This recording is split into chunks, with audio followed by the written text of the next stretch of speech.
நம்மால் முடியும் என்ற உயர்ந்த இலக்குடன் மக்களை திரட்டி சமூக நலனுக்காக களப்பணியாற்றும் புதிய தலைமுறை அறக்கட்டளை 2025 டிசம்பர் 27ஆம் நாளன்று நீர்நிலைகள் பாதுகாப்பும் சமூகத்தின் பங்கும் என்ற தலைப்பில் விழிப்புணர்வு கூட்டத்தை சென்னை கிண்டியில் உள்ள IEMA எனப்படும் தொழிற்பேட்டை உற்பத்தியாளர்கள் கூட்டமைப்பின் அரங்கில் நடத்தியது.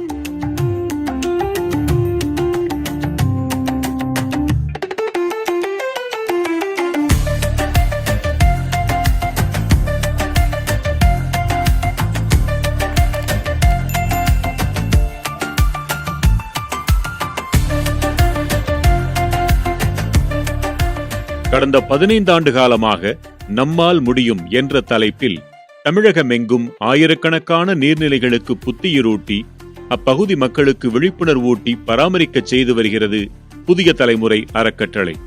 அதன் தொடர்ச்சியாக மாறிவரும் காலநிலையை கருத்தில் கொண்டும் காணாமல் போகும் நீர்நிலைகளை மீட்கும் நோக்கிலும் இருக்கும் நீர்நிலைகளை இன்னும் சிறப்பாக பராமரிக்கும் வகையிலும் அதற்குரிய கல்வியை தரும் அடுத்த கட்ட பணியில் ஈடுபட்டிருக்கிறது. இணைய வழி சான்றிதழ் பயிற்சி இதற்கென தொடக்கப்பட்டுள்ளது. நீர்நிலைகளை எவர் வேண்டுமானாலும் குறிப்பிட்ட காலத்தில் மீட்டுவிடலாம்.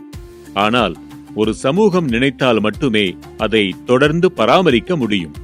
அந்த வகையில் சமூகத்தின் பங்கை உணர வைப்பதற்கு இதை போன்ற நிகழ்ச்சிகளின் வாயிலாக கலந்துரையாடல்களை ஊக்குவிக்கிறது அறக்கட்டளை. மேலும் மேம்பட்ட தொழில்நுட்பங்களை பயன்படுத்துவது குறித்தும் சிறப்பு விருந்தினர்கள் மூலம் இக்கருத்தரங்கங்களில் செய்திகள் முன்வைக்கப்படுகின்றன.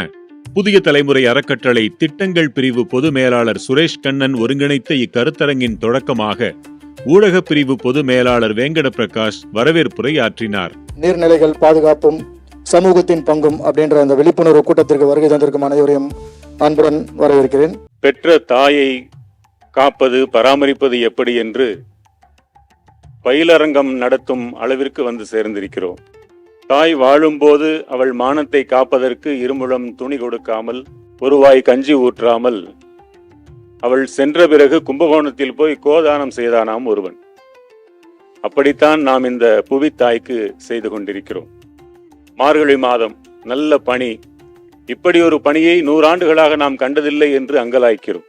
இப்படி ஒரு வெயிலை 100 ஆண்டுகளில் கண்டதில்லை என்று அதற்கும் அங்கலாய்க்கிறோம். ஓங்கு பெருஞ்சென்னல் ஊடு கயலுகள் என்று ஆண்டாள் பாடினாள். எங்கே அந்த ஓங்கிய பெருஞ்சென்னல்? அதன் கீழே தேங்கி நின்ற குளம்போல் இருந்த அந்த நீர் எங்கே? அதில் உகழும் மீன்கள் எங்கே? எல்லாம் எங்கே எங்கே என்று கேட்கும் நிலைக்கு வந்து சேர்ந்து விட்டோம். கண்ணெதிரே இருந்த சுவர்க்கத்தை எல்லாம் தொலைத்து நரகமாக்கிவிட்டு இன்று நோற்று சுவர்க்கம் புகுகின்ற அம்மனா என்று அவளே பாடியதைப் போல இன்றைக்கு பக்தி மட்டும் அன்று இருந்ததை விட 100 மடங்கு அதிகமாகிவிட்டது. நோன்பிருக்கிறோம், அந்த கோவில் இந்த கோவில் என்று ஊரெல்லாம் சுற்றுகிறோம். செய்வதெல்லாம் உதவாக்கரை காரியங்கள். ஒன்றே ஒன்று, நாம் அனுபவித்த இந்த பூமி கூட நம் பிள்ளைகளுக்கு இல்லை என்று நினைப்பிருந்தால் ஒவ்வொருவரும் ஐயா சொன்ன அந்த தவறுகளை எல்லாம் செய்ய மாட்டோம் என்று நான் நினைக்கிறேன்.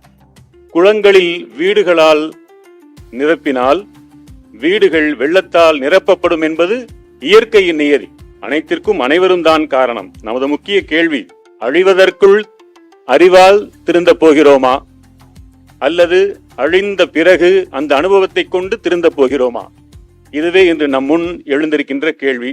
இந்த கேள்விக்கு விடை தெரிந்து கொண்டு உலகிற்கு பரப்ப உறுதி பூண இங்கு வந்திருக்கும் பசுமை காவலர்களாக என் முன்னே அமர்ந்திருக்கும் உங்கள் அனைவரையும் பேரன்போடு வருக வருக என்று வரவேற்று மகிழ்கிறேன்.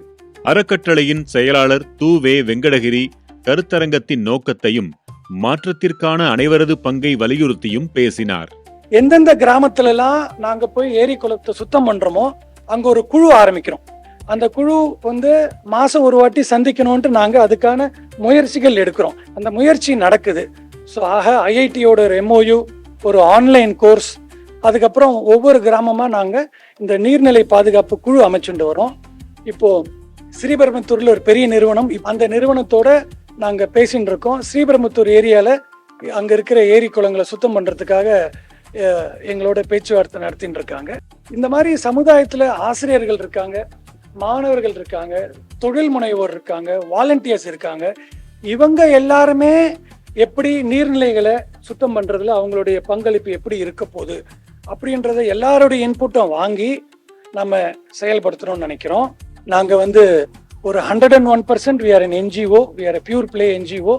ஸோ எங்களுடைய எண்ணம் அரசாங்கத்தோடு சேர்ந்து நாங்கள் செயலாற்ற நினைக்கிறோம். செயல் திட்டங்களும் அடுத்த கட்டத்துக்கு போக வேண்டும். அதற்காக அரசாங்கத்தோட துணையை கேட்கிறோம். தொடர்ந்து சிறப்பு விருந்தினர்கள் உரையாற்றினர். நம்ம பண்றது வந்து இயற்கை கொடுத்த கொடையை கீழே இருக்கவனுக்கும் பகிர்ந்துண்டு மைக்ரோ கிளைமேட்டிக் கண்டிஷன் மாறாம நம்ம செய்யற ஒரு நீர் சேகரிப்பால 2000 வருஷத்துல நடந்துட்டு இருக்க இந்த சிஸ்டத்தால வேற பக்கத்து மாநிலத்துக்கோ பக்கத்து நாட்டுக்கோ எந்த பாதிப்பும் இல்லாத அளவுக்கு ஒரு நுட்பமான ஒரு தொழில்நுட்பத்தோடு நம்ம இயங்கிட்டு வர்றோம். அதை மெயின்டைன் பண்றதுக்கே நம்ம இன்னும் கொஞ்சம் ஃபண்ட் கொடுக்கணும். அதை நான் சொல்றது நீங்க சொல்றது பரிபூர்ணமா நான் ஒத்துக்கிறேன். புதிய தலைமுறை ஒரு குளத்தை கொண்டு சரி பண்ணிட்டு வராங்க, சரி அவ்வளவுதான், அது ஃபவுண்டேஷன். அதுக்கப்புறம் காப்பாற்றுறது ஒவ்வொருத்தர் காப்பாற்று யார் பங்கு இருக்க, மக்கள் கம்யூனிட்டி தான் காப்பாற்றணும் இல்லையா? சொல்லுவாங்களே பட்டு புடவை வாங்குறதோட அதை வந்து நீட்டாக வச்சு மெயின்டைன் பண்ணுறது தான் காஸ்ட்லின்னு. ஒன்ஸ் யூஸ் பிளாஸ்டிக் வந்து சுத்தமாக தடை பண்ணணும். தடை பண்ணால் நம்ம இந்த எக்கோ ஃப்ரெண்ட்லி ப்ராடக்ட்ஸ் ஃபுல்லாக யூஸ் பண்ணுறதுக்கு எல்லாம் நம்ம தயாராகணும். பண்ணோன்னா நம்ம வந்து சிறப்பாக இருக்கும். நீர் என்று அமையாது உலகம் வள்ளுவர் சொல்லிட்டு போயிட்டாரு. பெரிய விஷனரி அவர். நம்ம இப்படிதான் இருந்து கஷ்டப்பட போகிறோம், நீரை பார்த்துங்கடான்னு சொல்லிட்டு 2000 வருஷத்துக்கு முன்னால் சொல்லிட்டு போயிருக்காரு. அது நம்ம கண்டிப்பாக கேட்டு தான் ஆகணும். இது காலம் கடந்து போயிடுது. ஆனால் இனிமேலாவது நம்ம பாதுகாக்கிறதுக்கு எல்லா முயற்சிகளும் நம்ம செஞ்சு தான் ஆகணும். நீர்நிலைகளை பொறுத்தவரையிலையும் இந்த கழிவு நீரை அதில் விடாமல் இருக்கிறதும், குளங்களை வந்து சுத்தமாக வச்சுக்கிறதும், இல்லை வந்து அதுக்கு வரக்கூடிய இடத்த வந்து நாம் பயன்படுத்தாமல் இன்றைக்கெல்லாம் வந்து ஏரியை வந்துட்டு ஏரியில் ஃபுல்லாக வீடாயிட்டுது, லாரி தண்ணி வாங்கி குடிச்சிட்டு இருக்கிற நிலைமை வந்துடுது. கலர் இல்லை, வாசனை இல்லை, ஆனால் நீ இல்லாமல் நாங்கள் இல்லை. நீர் தான் எங்களுக்கு முக்கியம். இப்போ நம்மளுக்கு பெட்ரோல் இல்லைன்னா மின்சாரம் இருக்கு, கேஸ் இருக்கு, ஆனால் வாட்டுக்கு வந்து எந்த விதமான ஒரு மாற்றுங்கிறதே இல்லை. அதனால வந்து நம்ம வந்து அந்த விஷயத்துல வந்து இன்னும் வந்து அதனால தண்ணியை நம்ம எவ்வளவு பாதுகாக்கணும் அப்படிங்கிறது ரொம்ப ரொம்ப முக்கியம். நம்மளுக்கு எதுவுமே தெரியாது இருந்துச்சுங்க. துணி துவைக்கிறது, பாத்திரம் கழுவுறது, நம்ம குளிக்கிறது, நம்ம செப்டிக் டேங்க் எல்லாமே வந்து ட்ரைனேஜில் தான் போகுது சிட்டியில். இவனுக்கு வந்து அது கிளியர்னா போனால் போதும். அது எங்கே போய் சேருது, அது எவ்வளோ செலவாகுது, ஒரு நாள் எவ்வளோ தண்ணி சேருதுங்கிறது நமக்கு தெரியாது. இதுக்கு தான் அந்த விழிப்புணர்ச்சி நம்ம தெரிஞ்சுக்கணும். நீர்நிலைகள் பாதுகாப்பு எவ்வளோ இம்பார்ட்டன்றது புதிய தலைமுறை இந்த மாதிரி ஒரு ப்ரோக்ராம் கண்டக்ட் பண்றதே பெரிய விஷயம். நம்மால் முடியும் திட்டத்தின் நீர்நிலை பாதுகாப்பு மற்றும் காலநிலை கெடுமாற்ற தடுப்பு வழிமுறைகள் குறித்த இணைய வழி சான்றிதழ் பயிற்சி பெறும் மாணவர்கள் மற்றும் பங்கேற்பாளர்கள் தங்கள் கருத்துக்களை பகிர்ந்து கொண்டனர்.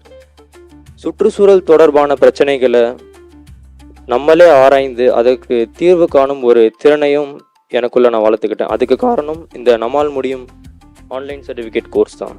மழை நீர்லாம் எப்படி சேகரிக்கிறது, எப்படி பார்த்துக்கணும் கற்றுக்கிறதுக்காக வந்திருக்கேன்.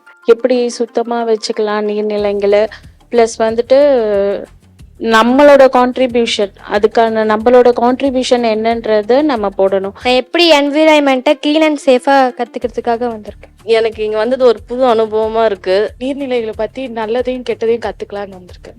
பிளாஸ்டிக் யூசஸ் அதெல்லாம் வந்து கொஞ்சம் கம்மி பண்ணலாம், ப்ரொடெக்ட் பண்ணுறது. நீங்கள் தண்ணி இல்லாமல் எவ்வளோ கஷ்டப்பட்டிருப்பீங்கன்னு தெரியும் போன வருஷத்தில். இந்த வருஷம் அந்த மாதிரி வரக்கூடாது இருந்தீங்கன்னா குளத்துலையும் குப்பை போடாதீங்க, கிணற வந்து மூடாதீங்க. என்ன சுத்தம் பண்ணாலும் ஊர் மக்களும் கிராம மக்களும் கம்ப்ளீட்டா கொண்டு குப்பையை போட்டுறாங்க, மீண்டும் வீட்டு கழிவுகளை கொண்டு கொட்டுறாங்க. இதே நிலைமை தான் தமிழ்நாடு முழுவதும். சாம்பார்ல நீங்க எல்லாம் உப்பு புளி மிளகு போடுறீங்களோ இல்லையோ, அந்த கோவில் குளத்துல கொண்டு போயிட்டு புளி பூண்டை தவிர பாக்கி எல்லாத்தையும் கொண்டு போய் தலையை சுத்தி போட்டு வரோம்ல.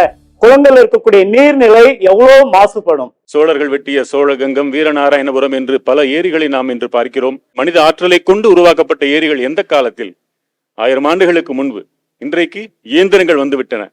நினைத்தால் 100 இயந்திரங்களை வைத்து வாரம் ஒரு வீரநாராயணபுரம் ஏரியை நம்மால் உருவாக்க முடியும். முதலில் அதற்கு குதிரை பந்தயங்கள் அனைத்தும் குளங்களாக மாறவிருக்கின்றன. பறவைகளைப் போல நாமும் பெரிய வெற்றி வந்திருந்து இந்த நம்பிக்கையை ஊறச் செய்திருக்கும் உங்கள் அனைவருக்கும் நெஞ்சார்ந்த நன்றியை கூறி, நம்மால் முடியுமா முடியாதா என்று இனி நீங்கள் தான் சொல்ல வேண்டும். நம்மால்.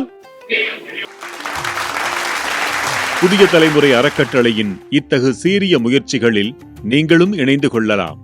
வரும் தலைமுறையினருக்காக இளைய தலைமுறையினரோடு இணைந்து புதிய தலைமுறை ஆற்றும் இப்பணியில் கைகோத்து பயணிக்கலாம். அறம் வளர்க்கும் புரவலர்களை போற்றி புகழ மகிழ்வோடு காத்திருக்கிறது புதிய தலைமுறை அறக்கட்டளையின் வலைக்காட்சி. அன்பால் இணைவோம், அறம் வளர்ப்போம், அகிலம் காப்போம். நம்மால் முடியும். தொடர்புக்கு புதிய தலைமுறை அறக்கட்டளை, 24 ஜி.என். செட்டி சாலை, தியாகராய நகர், சென்னை 6,17,000.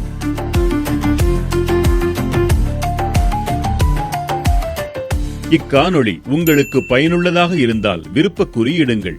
புதிய தலைமுறை ஃபவுண்டேஷன் வலைக்காட்சிக்கு சந்தாதாரர் ஆகுங்கள். அறிவிப்பு மணியை ஒலிக்கச் செய்து பதிவுகளை தவறாமல் காணுங்கள், பகிருங்கள். பகிர்தலும் அறமே.